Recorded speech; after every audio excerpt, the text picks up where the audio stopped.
اور وہ روحوں کے کام کو سر انجام دے رہا ہے، بنانے کے کام کو. بالکل لیکن بائبل مقدس ہمیں بتاتی ہے کہ خدا نے جب انسان کو پیدا کیا تو اس کے بعد خدا نے آرام کیا. اور اب جو انسان پیدا ہوتا ہے اور اس میں روح آتی ہے، وہ ماں باپ کے ملاپ کے ذریعے، جنسی ملاپ کے ذریعے یا تولید کے نظام کے ذریعے جو ہے انسان وجود میں آتا اور اسی وقت اس کو روح ملتی ہے. بہت بہت شکریہ بھائی صاحب.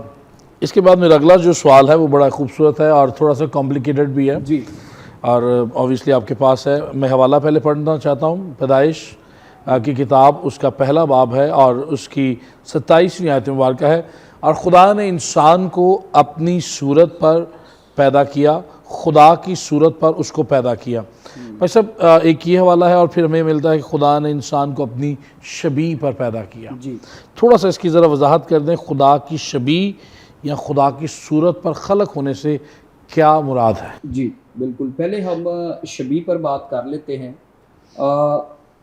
پیدائش کا حوالہ آپ نے آیت کو پڑھا ہے اور یہاں پر جو شبیہ کا اگر اردو مطلب دیکھیں اردو ڈکشنری کے مطابق تو وہ ہے شکل، صورت، مانند یا مشابہ ہونا. اور انگلش میں اس کے لیے جو لفظ ہے وہ ہے امیج. اور اگر اسی کو ہم عبرانی میں دیکھیں تو اس کے لیے جو لفظ ہے وہ ہے تسلم یا تسلم، اور اس طرح اس کو پروناؤنس کیا جاتا ہے.